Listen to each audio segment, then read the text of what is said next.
Look out.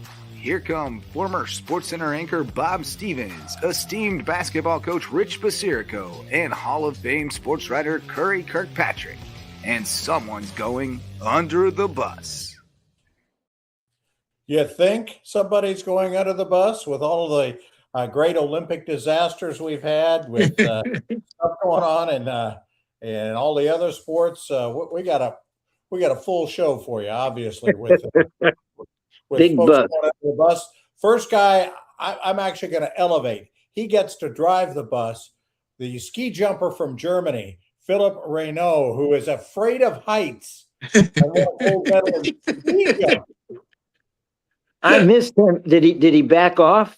That was last week. No, this time he has backed off. He has backed out of events before because he's afraid of heights. How can you be a ski jumper if you're afraid of heights? I miss this guy. Is he still is he doing it this week? Is he skiing this week? Last week he won a gold medal.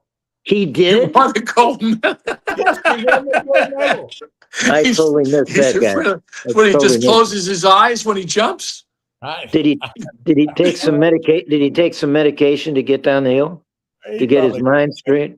But then wouldn't he be in trouble? Yeah, I would think. Yeah. Afterwards, He closed his eyes. Bob, was there any backstory how they finally got him to go down? Oh no, I mean he at this event at the Olympics he did not have a problem, but he apparently had a problem with heights. And earlier in the last couple of months, he has backed out of a couple of different events because of his fear of heights. But for the gold medal, he got up to the top. So, someone probably pushed him. Yeah. Well, that was great. So who's your boy, Rich? Who's your boy or girl, Rich, to go under? Yeah. Oh Lordy, that is. Do you throw Malin, the skater, under the bus? Well, yeah, he's gone. But I got a guy at the top of the list. My boy Sturla Holm Lagrid, the biathlon from Norway, who broke down in the snow being interviewed after he won the bronze medal, and he admitted that he had just cheated. That he had cheated on his girlfriend. He went into it's the love of my life, the most beautiful, nicest person in the world. And I made the biggest mistake of my life 3 months ago and cheated on her. Hey, guy, do we need to hear this? I mean, unbelievable. So then they tracked down the girl who wanted to remain anonymous. Yeah. And she said he had told her this and she was not happy to be in this. No. She had told him of her feelings and was very unhappy that this came out. And she thanked all the people who had written her. I don't know how she got anything because she was anonymous, but she thanked people she was surprised that they were supporting her without even knowing her. It didn't sound like there was going to be a happy ending to this thing. No, he came out later on and apologized for saying it because she kind of gave him a hard time about even saying it, bringing out the whole world. And then he went back and said, "Oh, I shouldn't have said that." So he apologized to the gold medal winner too for taking time away from what was really happening. But I mean, the Norwegians obviously have never heard of the Shaggy defense, which was made famous back in 2000 with that rapper Shaggy, who did a #1 on a Billboard. It Wasn't Me, which was a song about you just deny everything, even in the overwhelming evidence. No, it's a real thing. It's called the Shaggy defense, and they apparently had never heard of that. So it wasn't me. It wasn't me. So this interview, became one of the weirdest interviews in the history of the Olympics. I wish they had found this girl. Somebody has probably found her, right? Named her. Yeah. I mean, she couldn't escape the tabloids in Norway, but I wish I would have 3 questions for her. Number one is, did you watch the because she knew about this. Did you watch the competition? were you rooting for Sterla? And the third question, do you wish he had a more masculine name? He's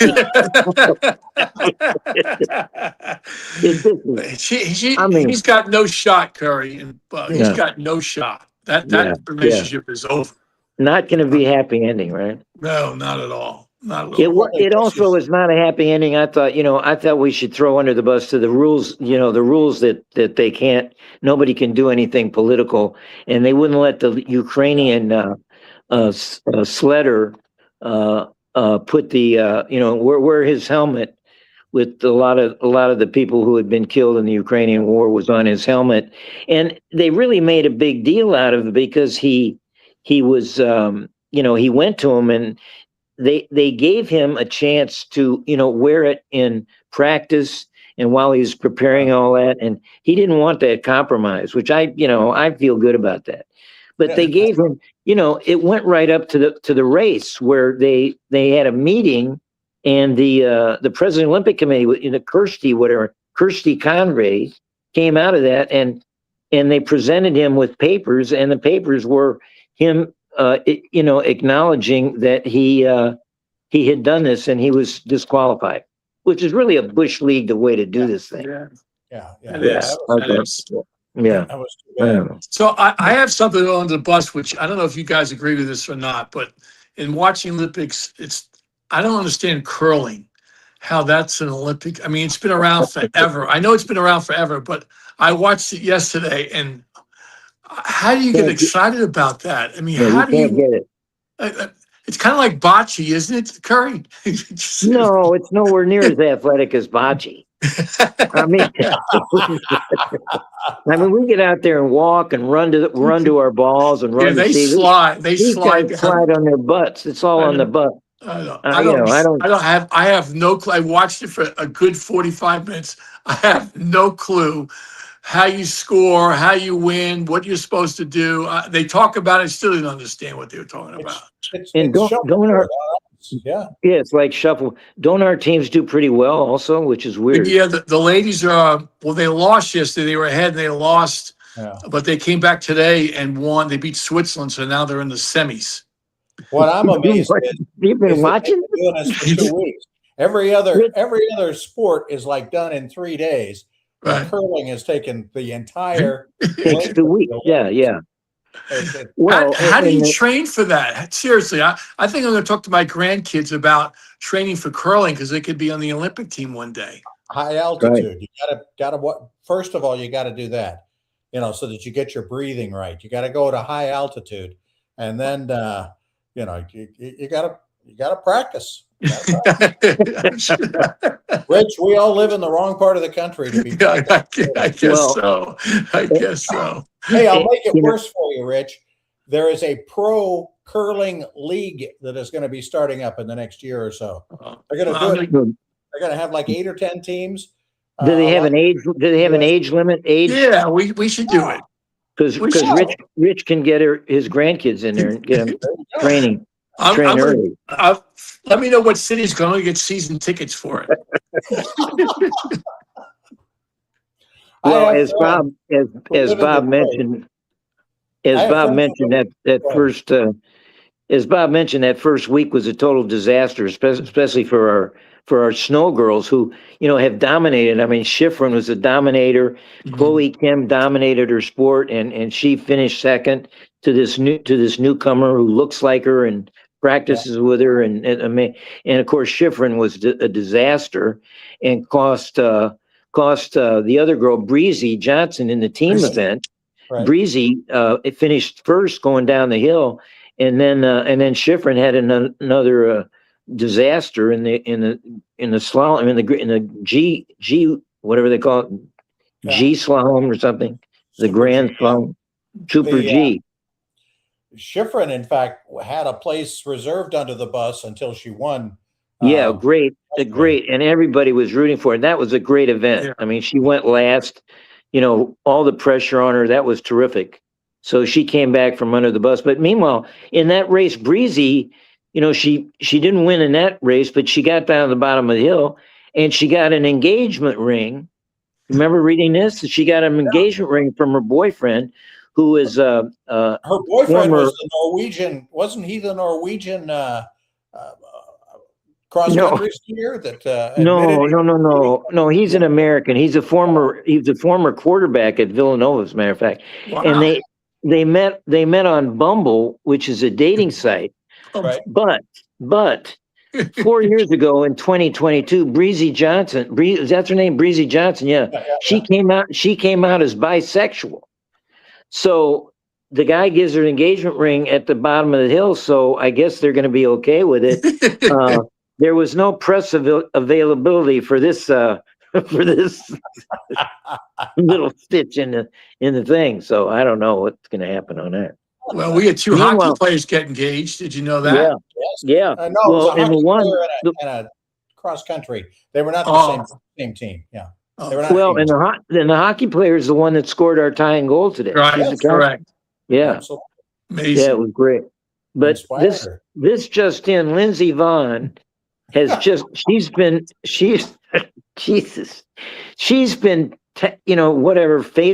Facebooking every single day the hospital she's in, how many operations she's had. I mean, Lindsey, just take it easy. I mean, we really need. Now she's back in America. Well, she just texted another from her hospital bed. Yeah. Hi guys, just an update. I will have my 15th surgery in 2 days tomorrow. Thanks for all the stuffed animals. Speaking of which, Snoop Dogg just barged into my private room, and we are announcing our engagement. No, I'm just kidding. Listen, I am already tired. I mean, it's not even going to segue. I'm really tired of Snoop Dogg. This is getting embarrassing. I mean, they're trying to pull out features for him to do, and they are so cringy. Of course, now he's doing them with Martha Stewart. And the other day they went to the opera, La Scala, which I've been to, which is a spectacular building. Okay. And they went to La Scala, and it's just the two of them talking. And then they brought in the coach the director of the opera there. And did you see this? And he brought in one of his students. Yes. Who sang a little, like a minute aria. She was spectacular. Just the four of them in this spectacular place. And right after that, Snoop Dogg does a little rap thing where he does his high voice trying to imitate her. I mean, it was so cringy. It was so awful. It was so awful. And the girl was not pleased. You could tell. I mean, they were really kind of mocking the whole place, which is unbelievable. I mean, NBC should be embarrassed. Then the next day, Snoop and Martha went to this restaurant, and this spectacular restaurant. It was just them at the table, and they were serving all these spectacular menu off the menu, and a server was bringing them, one after another, and Snoop was like stuffing his face and being negative. He said, "What's this? This is just a taco with with green in it." It's just so NBC should be embarrassed about this. I think. Curry, what people sit around a table and the producers and discuss before the Olympics? Who can we get for the Olympics? Let's get Snoop Dogg and Martha Stewart. What a combination that is. I mean, what person who gets paid, I'm sure, millions of dollars to make these decisions, that's what they come up with. Well, I read a story just before the Olympics about the woman that's the head of NBC Sports now. And it was her brilliant idea to put Snoop in the Paris Olympics last summer. And then she wanted to do it again this year. And they credit her for, building up NBC Sports with all this stuff she's doing. But I mean, is that really a great idea? No. To have Snoop do the Olympics? It's just gotten so sickening. And he goes to all the events and he hangs out with the athletes' parents and families. And he talks to them, and that's okay. But you can't have Snoop and Martha going to La Scala and in an expensive restaurant and mocking the places. It's just awful. I know. I mean, on the other hand, I would watch Stanley Tucci all night long. Oh yeah, for sure. Oh yeah, but that's a whole different thing. I mean, and why do you need, when you've got Tucci over there doing the food, why do you need Snoop Dogg? Right. I mean, It's just to get a certain audience that they haven't gotten for the Olympics yet. What audience wants to watch that?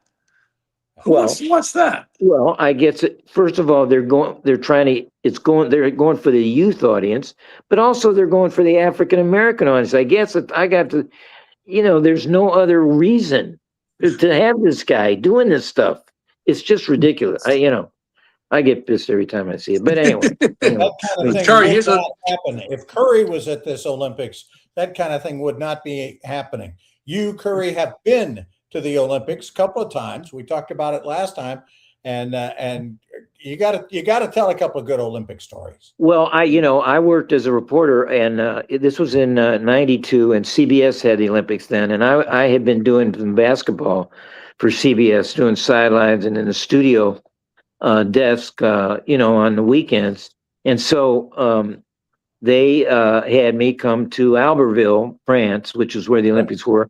And so I was doing some stories there, some features. And the great thing about it was, the first great thing, CBS had their own huge newsroom in the media building. And they had it all their own, and it was enormous. And they had all the writers and the talent and the broadcasters and all the producers and directors in there working. And the head of it all, it was run by a woman named Susan Zirinsky, who is a legend at CBS News. She became the president of CBS News after that. But I don't know if you remember the movie Broadcast News. Sure. She was the model for Holly Hunter. She was running the broadcast news people, and William Hurt and Albert Brooks were the two guys competing, and Holly Hunter played Susan Zirinsky. So it was a thrill to meet her. And all my deal was I was pitching stories to her and to Pat O'Brien, who was running the late night, because that's who I was doing the late night stuff. And it was really, and I was sitting in this room surrounded by all the 60 Minute stars. I mean, Bob Simon was there, and Harry Reisner, and all the guys that were in, Charles Kuralt and Morley Safer. And I was working around with these guys and talking to them and hanging out with their producers. It was just a thrill. And one of the stories we pitched and got to do, I said, look, I'm going to do a story on looking for the celebrities watching the Olympics. So we went around, and Princess Margaret was there representing the royal family at that point. Vice President Dan Quayle and his wife Marilyn were representing, us, but we couldn't get Miss Princess Margaret on camera.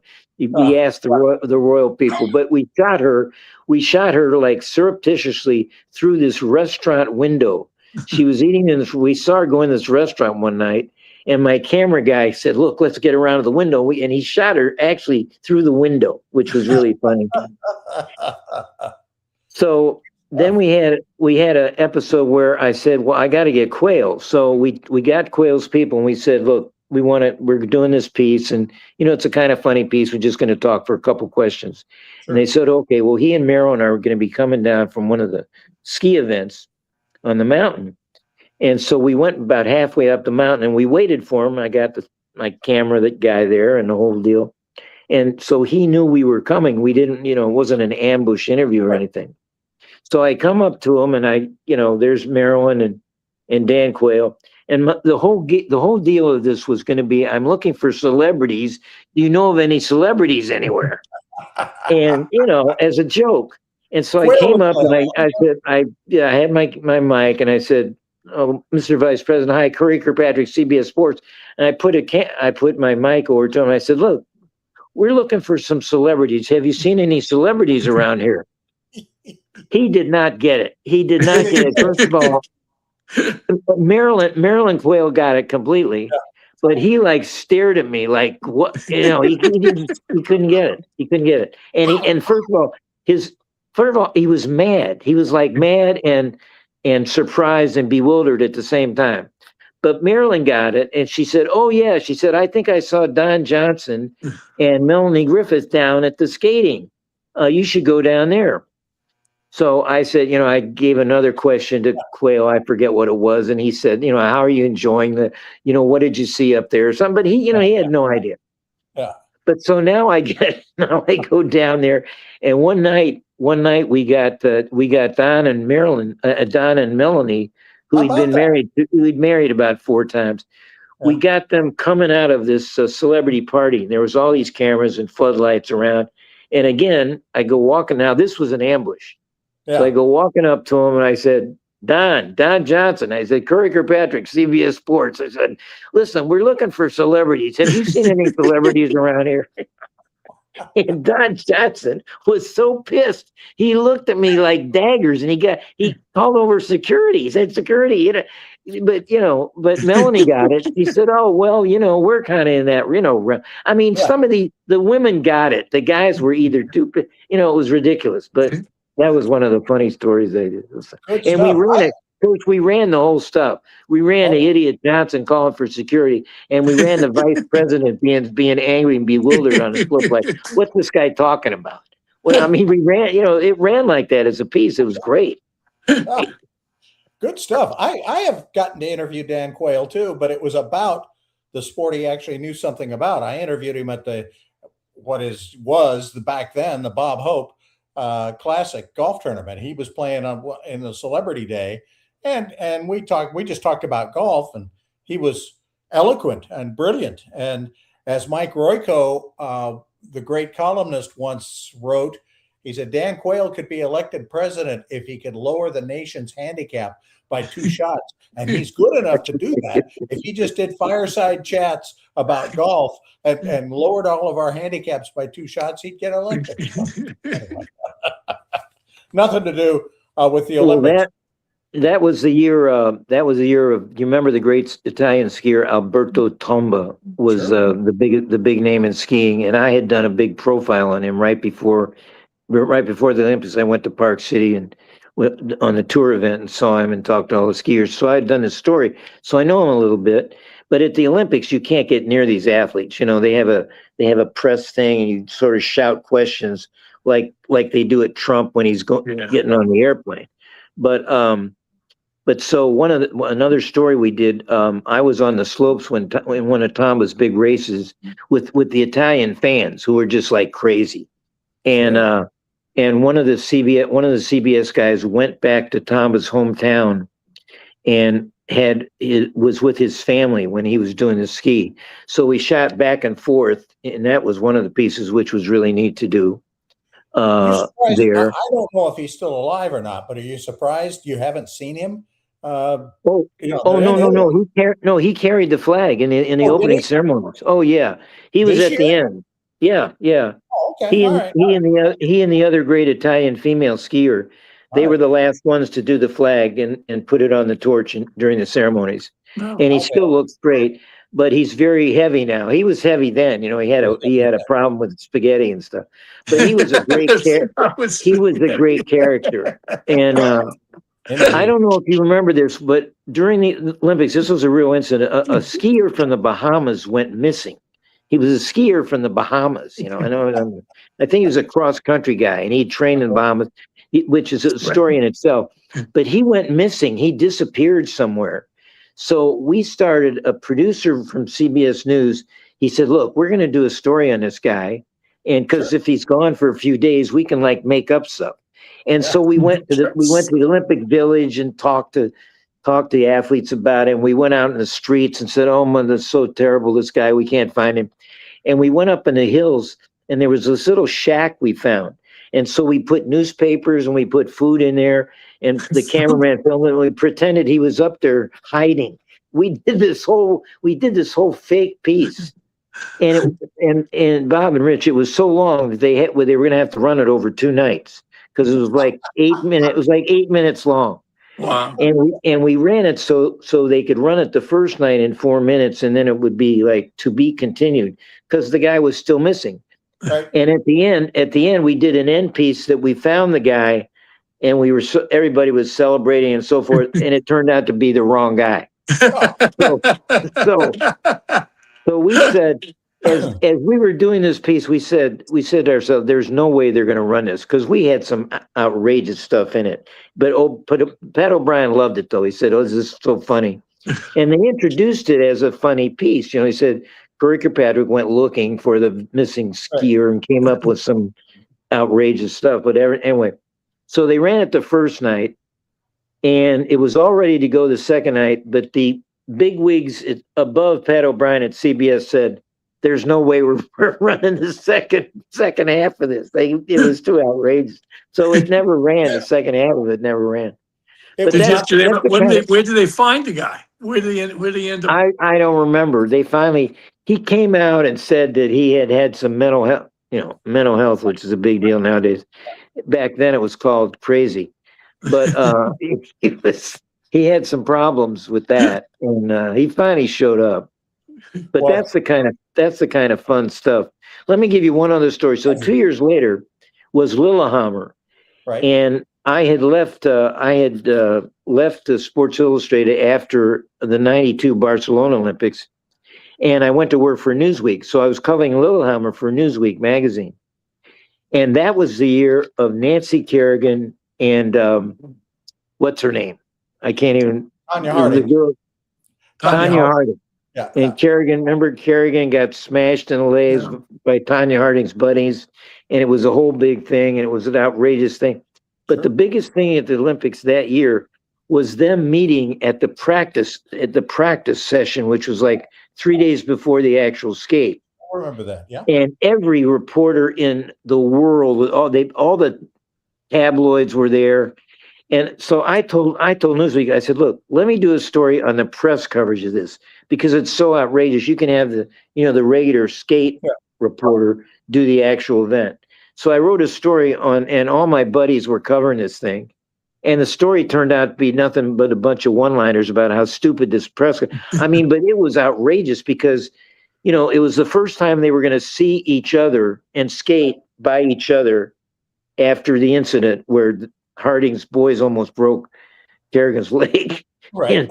But so they had to skate, but they never even looked at each other. They were just skating around, and it was cold, and they were frosty to each other, and they never even looked at each other. So I wrote this thing about the press coverage, and that was also the year Bonnie Blair won 2 gold and silver in '92, and then she repeated in '94. And the reason they had it 2 years apart, this was the year they went back to getting the Summer Olympics and the Winter Olympics in 2 year cycles. That's why they had the 2 years of the winter in the same 2 years. But it was great. It was great fun. I thought I would be so cold, Rich, that but CBS and Newsweek, got these great outfits that we could wear and keep warm. So these knee-high boots that we wore and so forth. And I ended up loving covering it. It was great fun. That's good. You still have those wares? You still have the boots and jackets? Well, remember last week we talked about the exchange, and everybody exchanges jackets at the end. Yes. And I had a couple of CBS jackets. So I remember I exchanged one of them with the Canadian pair skaters because they had these great white jackets with but very subtle, just a Canada thing on it. And I remember trading one of my CBS to them for that jacket. And I don't have that anymore. I don't know. I guess when I did an attic spree, I got rid of it. I do have, though, you guys be interested, I do have 2 jackets left. They're not from the Olympics. One is Kareem Abdul-Jabbar's warm-up jacket from UCLA. Wow. I have his warm-up. I don't know how I had it. I don't remember how I got it, but it's huge, of course, because it was Kareem's. And it's real heavy. It's this wool material. And the other thing I have is a Phi Slamma Jamma jacket that the team gave me because I wrote about Phi Slamma Jamma, and it has my name on it, as a matter of fact. Wow! So I've saved that. So it has Curry. You need to wear it out one day. Yeah, I should. I should show you. Sure. Yeah. Next time we go to lunch. There you go. For sure. That Phi Slamma Jamma. All right. Well, you guys should talk about Ilya, your boy Ilya Malinin, the quad god who went down. I mean, you could see this coming, couldn't you? I mean, they had built him up so high. He was at all of even the betting sites. I mean, this guy was an absolute lock. We've seen too much. Been world champion. We've been world champion for 2 years. I mean, untouchable. but we've seen way too many games to know that you just knew that was going to happen, and that he was always beware of athletes who nickname themselves. I mean, the Quad God was his name for himself when he was a teenager. Oh yeah. So I thought, wait a minute. I mean, he turned out to be cross Jesus because he nailed himself on the cross with that thing, with his deal that he did. The thing is, he wasn't that gracious afterward. A hot mic caught him telling his coach, the quote was, "If they had sent me to Beijing, I wouldn't have skated like that." They left him off the team 4 years ago. He was the last guy as a young 17-year-old. They left him off the team. Well, so he's blaming that for not skating well here. He's saying, if I'd have gone to Beijing, I would have been, I wouldn't have had his nerves. But then after that, he went back and he said, he said something about he was disappointed, but in 22, if he had made it in 22, he didn't think he would have made it this year. I mean, pick one. You got to pick one, right? Pick an excuse. I mean, which is it? Yeah. And he had actually skated before in the team thing. So it wasn't like it was, Well, and I told you last week, I thought the judges gave him a break in that.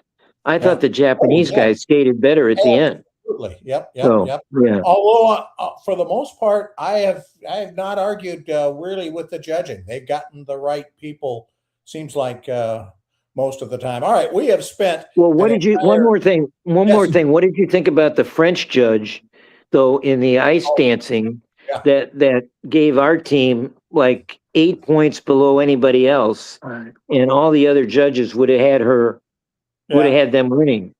Remember back in the day when you couldn't judge your own team, where they would take out the French judges' number and take out, but then now they take out the lowest and the highest. Scored the highest and the lowest. But the International Skating Union stood by her. They went over it and they stood by her. But of course, that made sense because, and nobody remembered this, but her actual name, the judge's name, was Jezebel. That was her name. I thought that was kind of interesting. Another one. All right. I'm going to save one more Olympic note for our final Under the Buses. We got to talk some hoops. We got a whole lot of that going on, and we got to do that. And Coach is going crazy. Coach is going crazy, right, Rich? Yes, sir. Buddy Mick Cronin. Yeah, we got to talk about him. How about Nick? And we're going to throw a whole lot of other people under the bus.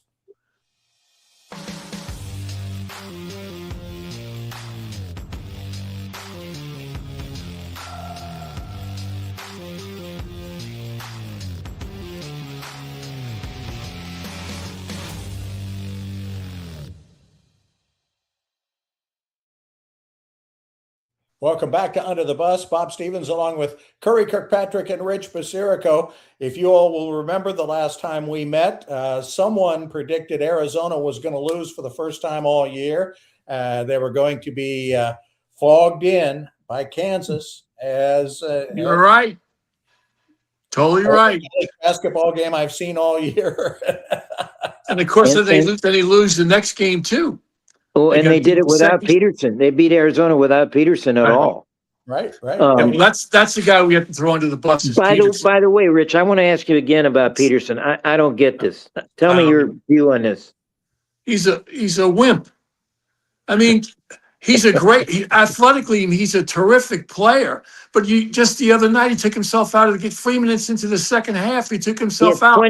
He had 20 at half. He had 20. Self said, I thought he was going to have an unbelievable game. He had 20 at half. He was shooting the ball extremely well. I think he made one basket and starting the second three at 23, and he took himself out because he was cramping. How they keep on saying he's going to be the number one pick. What NBA team is going to take a chance when you have the number one overall pick on a guy like that that takes himself out of the game all the time? Well, and it's become always cramping. It's always cramping. Yeah. But what did Self say after the game, Rich? Because I missed it. I didn't. He just said he was shocked that he was playing so well. He didn't see it coming. He thought, he's gotten over his injuries because, he had an ankle injury, a hamstring injury. He thought by now he's been over all those. And, I guess, yes, he taps his leg, when he wants to come out. And 3 minutes into it, and Self, I think, was besides himself. He could not believe it. I mean, they still won. They beat Oklahoma State, but he could not believe that this has happened. But you got to play him, and he's a terrific player. But how do you count on a guy like when you get in? Self also put this up, Curry. When we get into the NCAA playoffs and we're playing teams that are just as good as we are or better, and you end up losing your best player because he's cramping up, that's going to make a big difference. I mean, beating Oklahoma State without him.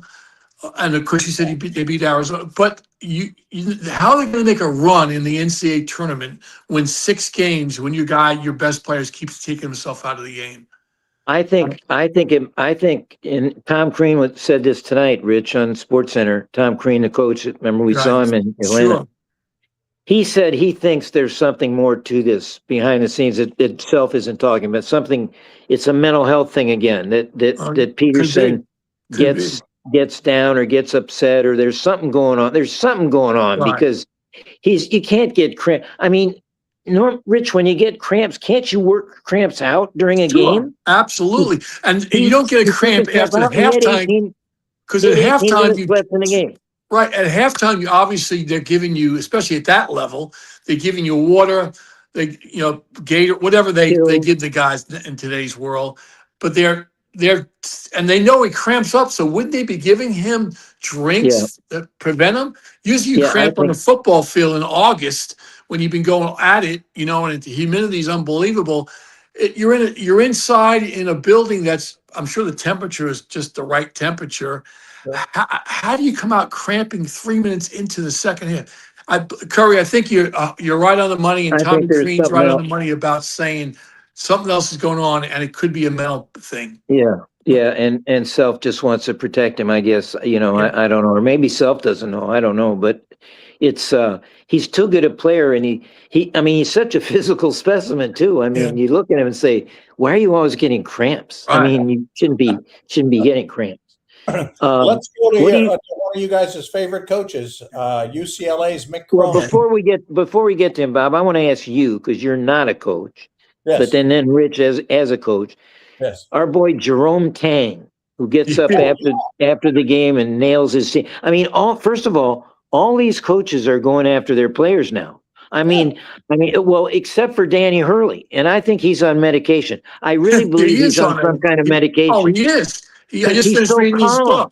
Rich, he's so calm during these games. I mean, last night he gets beat by Creighton at home, and he's like calm after the game. He's not going batshit crazy.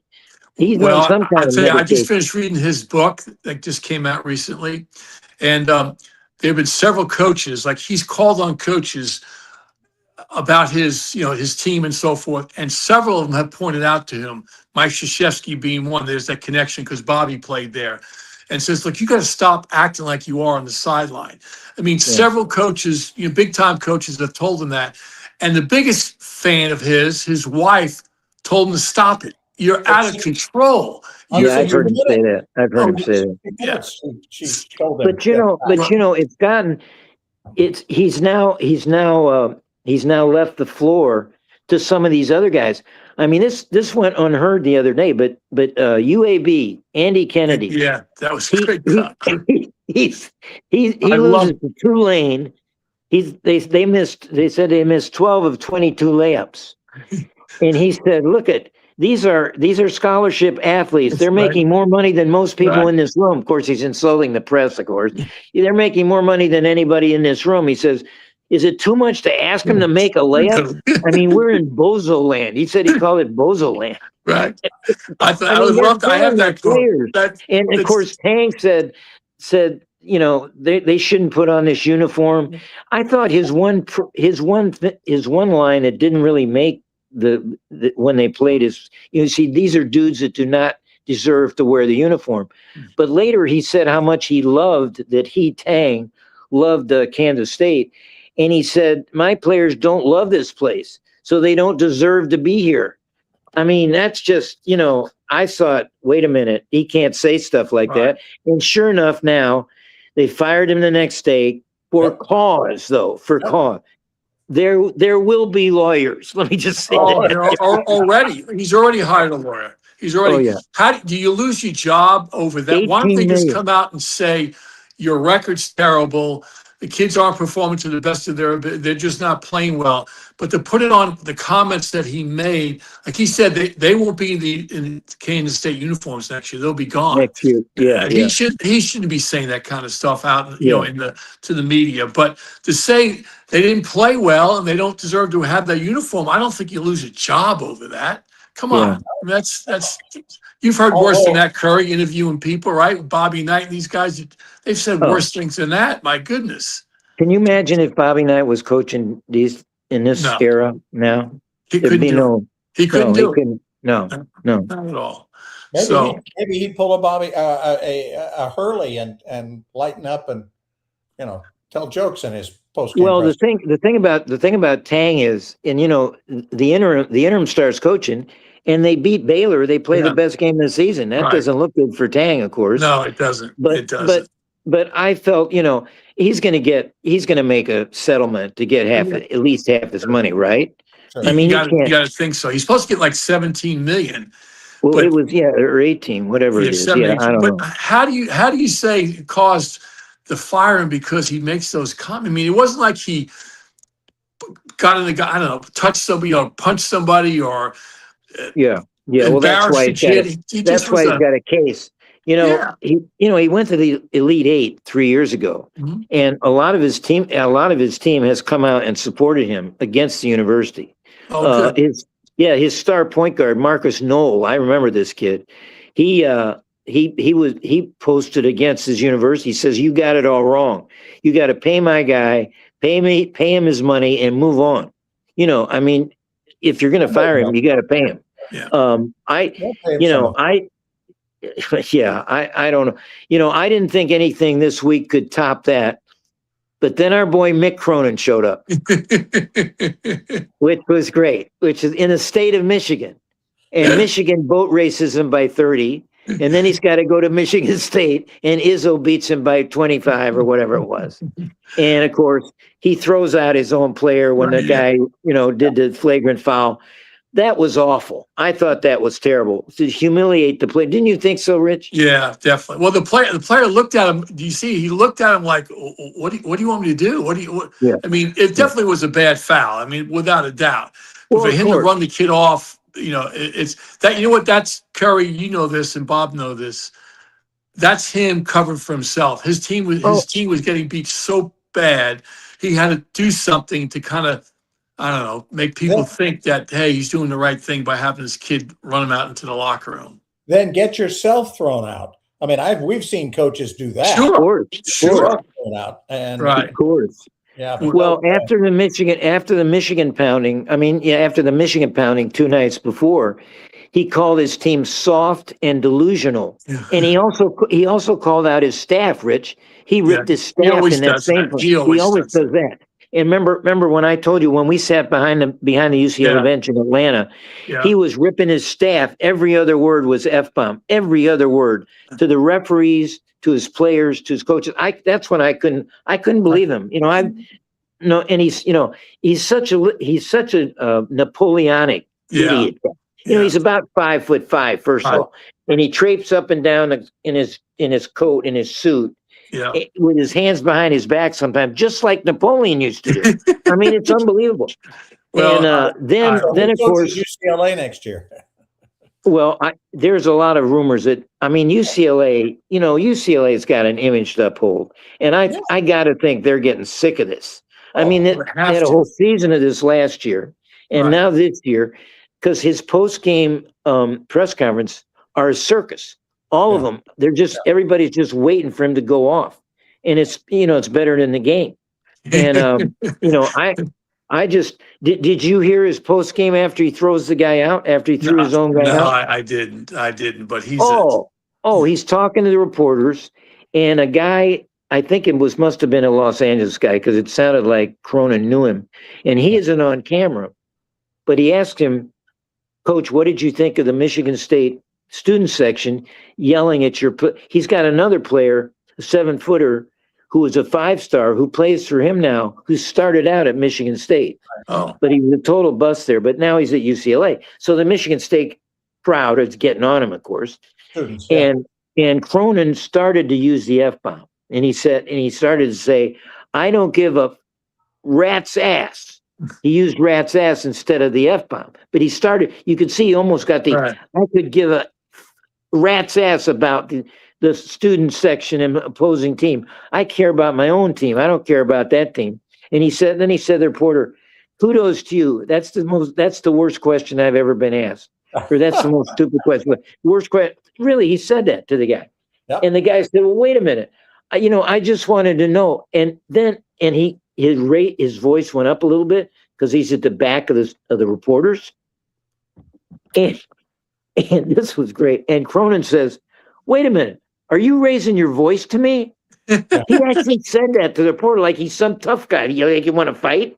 And the guy said, no, I'm not raising voice. And Cronin said, yes, you are. The cameras are all catching it. There's all cameras around here. It's all on you. Everybody's hearing you raise your voice to me. Like he's a turd. Man, I wish I had been there. I wish I had been asked that question. Because I would have said to Cronin, because I think I could take Cronin. First of all, I'm a lot bigger than him. But I would have said, if he said that to me, I said, yeah, I'm raising my voice to you because you're a fucking idiot. You're saying these stupid things that don't make any sense. Curry, I have no idea, number one, why UCLA ever hired him to begin with, number one. No. Number two, I didn't know it was fit. How does he get a staff? How does he get a staff to work with him? What guys? I mean, I know guys want to coach at that level, and they want, maybe it's their first opportunity. But how can you work for a guy like that? And on top of that, how as a player, if you're that good to play at UCLA, you can play pretty much almost any place in the country. Why would you go play for that guy? Why would you play for him? His center from last year is the center at Michigan now. He left, right. So he's and Michigan's the best team in the country. Right. They Rich, we said this. I really wish you'd have been with me at the behind the bench because you have this bad opinion of him now. You would have gone. You would have been crazy. You wouldn't have believed this guy. We couldn't believe him. I was there with Eddie Ladd, another coach, right. And he couldn't believe this guy. Yeah. I mean, Cronin. I'm not exaggerating. No, I know. He was screaming F-bombs at the refs, which I didn't think. I thought that was a no-no. I thought you were out immediately if you did that. They tolerate that stuff. It's crazy at that level. They tolerate it, which I don't understand that. Because Danny Hurley, I know you said he was calm the other day, but man, he is always on the officials. And his brother Bobby is just as bad as he is. Yeah, well, Bobby's gone. Cronin's hopefully gone, I think. But Izzo. Then they asked Izzo. They told Izzo about it, and Izzo said, "Well, I'd never seen a coach call a double technical. I've seen referees do it." He said, but that's Mick. He said, that's Mick. So I understood it. He said, he'll get that straight. I mean, he gave him he did a funny line to get the pressure off of Cronin. Meanwhile, Cronin is doing his press deal, being another idiot at another time.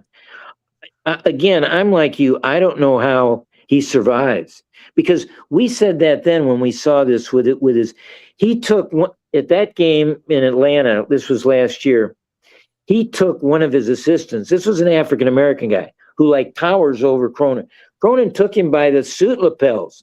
And he said, because the guy had been calling out to the players. Right. And he took him by the suit lapels and he says, listen, you mother effer, you don't effing do that. I do that. You don't effing do that. Get back there. Meaning get back to the bench. He did it right out in front of the whole crowd. In front of people who could hear this. Yeah.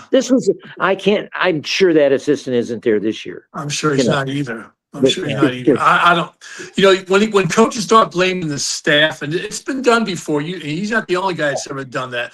But when they start blaming the staff, look, those are the guys that you hired, and you've given him the responsibility to go out and recruit players. And I'm sure you have the final say of who they bring, because they start yelling at guys like, "Why do we get this guy? What do you mean? Why you gave the final say that you could bring this kid in? Don't blame the assistants on it."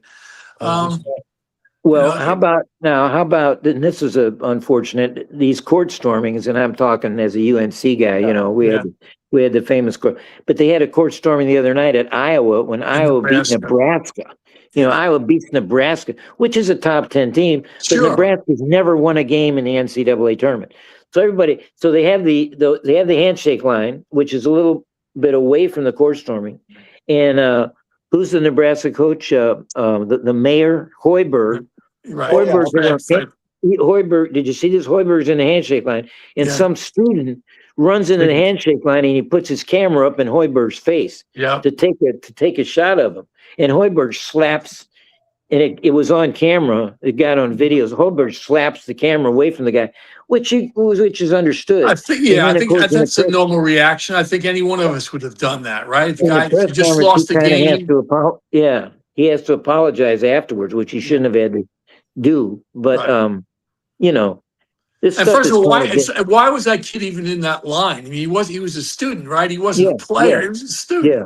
So why is that happening? Where's your security? Well, we've talked about this, the handshake line, and I used to think it's okay. It was, like it, but maybe it's getting out of hand. Maybe we shouldn't do it because the losers don't like it, and the winners kind of, whatever. My favorite handshake story, we missed this 2 weeks ago, was Tuskegee. Tuskegee lost at Morehouse College, black schools, and the Tuskegee coach named Benji Taylor. He got into it in the handshake line with some of the Muskego football players came down out of the stands. These Muskego football players, according to him, got in the handshake line and started yelling F-bombs at him and his team. So he's yelling F-bombs back. So after the handshake, so he gets out of the handshake line. This is the Tuskegee coach, Benji Taylor. And there's video of this. The cops come up and put the cuff on him. They put the handcuffs on the coach. Right. I mean, what are you kidding me? Well, it turned out to be, it was the campus police. And they basically took him to the campus police office in handcuffs. And Benji Taylor explained, hey, you got your football players cussing my guys out. Get some security up here. Right. I mean, come on. This is just ridiculous. We've both seen some coaches. We've all seen some coaches that we thought should have been led away in handcuffs. Well, they seem to be losing their mind when after the games they can go after their players like this. And you saw it now. The DA in Durham, North Carolina, is after Shire to prove that one of his staffers got killed, and Shire can't prove it, of course. And Shire says, "I know what I saw. I know what we had to do, and it's a big, it's going to make the Duke North Carolina rematch just outrageous. I mean, we probably won't have our team still be injured. We'll get our asses kicked, but whatever." All right, we've gone. Did you see us try to play NC State the other night? Yeah, not good at all. Without our two guys. But you beat Pittsburgh without your two guys, right? I know. And then, of course, NC State just came to play. Yeah.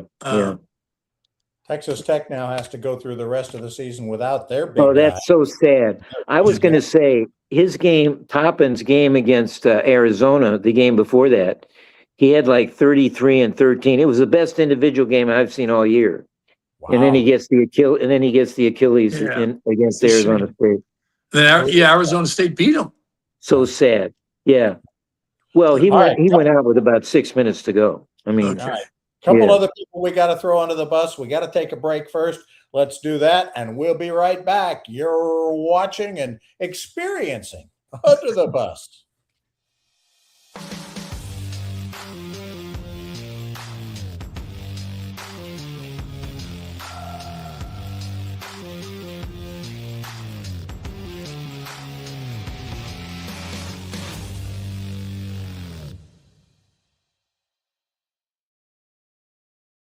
Welcome back to Under the Bus. Bob Stevens along with Curry Kirkpatrick and Rich Basirico. In any other week, the job of Anthony Kim on the golf course after 14 years away from everything would be something we'd be talking about. But we'll get to that if he wins again, maybe someplace. How about the finish at Pebble, Bob?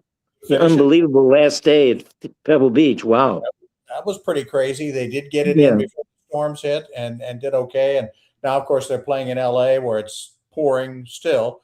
The Seahawks are for sale. You guys got any extra money? They're the Super Bowl champs. $7 billion might get it done. So I don't. I have to take a loan out, I think, to be able to do that.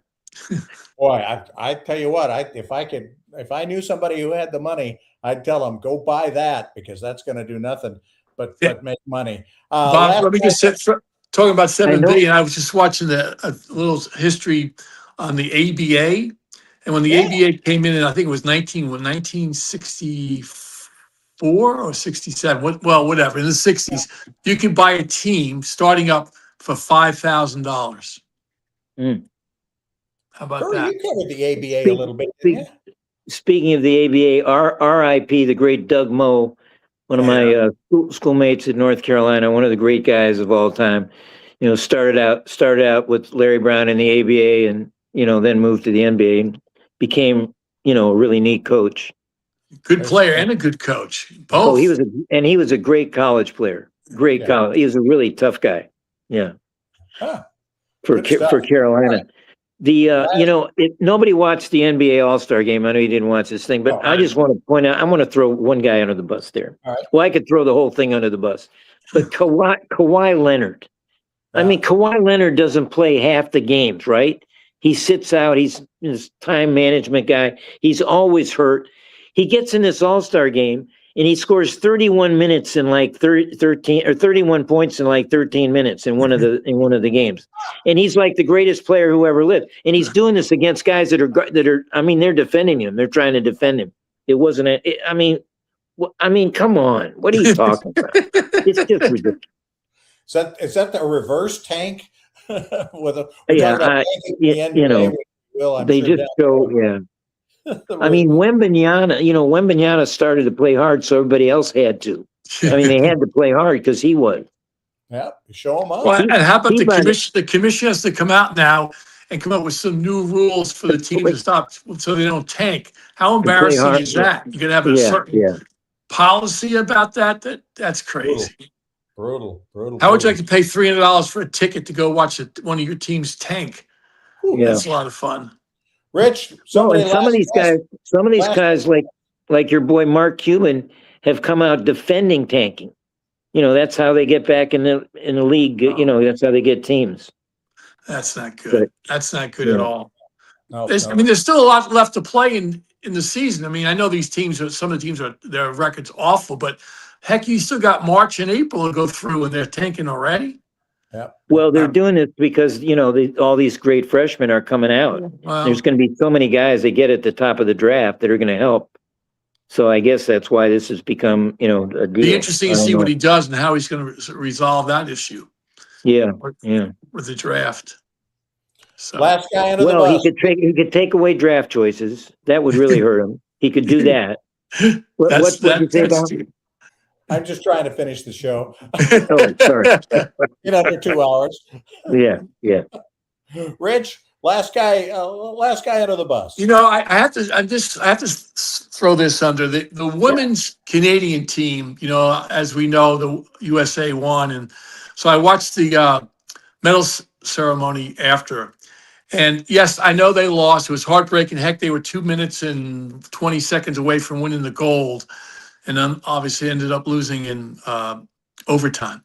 But when the lady presented the medal and put it over their heads, and she went right down the line, it was embarrassing, I thought, that not one girl, I mean, I don't expect you to hug the girl or have this big grin on your face, but man, it looked like they had lost. And maybe, I mean, I've never played in the Olympics, obviously. To lose like that must be devastating. But man, their emotion after the game was so poorly. I mean, some girls forgot to shake the girl's hand, to thank them. It was just were they all down? They were all down. Oh my God! Every one of them, every girl when the medal went over their neck, it looked like they had lost their family. How bad it was. So again, I didn't expect them to have this big grin on their face, but come on now. I mean, you did win the silver. I mean, you're coming home with a medal. Not every kid person could say that. But Rich, they're they've lost like 8 straight times to American girls now, right? I understand but they've won the gold medal like a couple of times. Right. And to be 2 minutes away, I understand you can that. imagine how devastated they were. I mean, I find totally it hard. understand It's that. like a handshake line, Rich. It'd be hard to shake a hand. It'd be hard to get a medal after losing. I mean, it's like a handshake line. Come on. Well, maybe they should just give out the gold and do the silver someplace else. I don't know. Just have the gold. I think they should just give them the silver medals. I've always felt that. Not in the individual, but in those team things. Yeah. In the World Cup, they do the same thing in soccer, right, Bob? Don't they? The runner-ups have to go up on the stage and get their runner-up. Whatever. I don't know. Last guy under the bus for you, Curry. I got a guy. I'm going to go back to my. It's my pet peeve. I use the word sparingly, but because he is a pet, the Snoopster, Snoop Dogg. There is a Dutch speed skating legend named Marianne Timmer, who's she's like a 3-time gold medalist. She's now doing media for Dutch TV. And she said she was waiting to interview the skaters as they came out. It's in this hallway. And she claims that Snoop came by with his entourage and his NBC cameras and stuff. Did you read it? And pushed her against the wall. She said he pushed me, and then when I objected, he came back and he got all up in me. He acted all up against me, and Snoop, of course, denies it, but I'm believing her. I'm believing her, not Snoop Dogg. And I'm sure, and of course, he has his personal security team in addition to the NBC people, and his personal security team, whom I'm sure have no past criminal records. They're hanging out with him. Come on. I mean, I'm going to throw under the bus the U.S. Olympic Committee for only paying our gold medal winners $37,500 for a gold medal.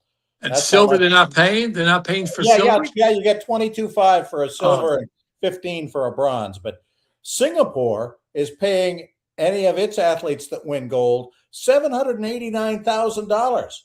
Of course, that's an easy bet because they've never won a medal of any. They're not going to win many. Well, we used to not get paid anything, right? Sweden, Norway, and Great Britain still don't pay them. Wow! So, hooray to Sweden. Norway's won more than anything. Yeah. Johannes Hausflut Klæbo would be ringing the cash register. He's done it like 6 times, I think, and he'd be great. So I think we need to be paying more for our gold medals. Anyway. And those are the countries that don't pay anything. Did you say? Yeah, those 3. At least those 3: Sweden, Norway, and Great Britain, who are used to winning them. Right. Yeah. Norway. All right. Let's reload. We're going to go at it again next week.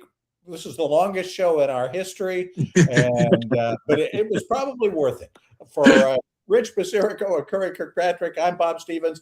If you hung around for this long, congratulations.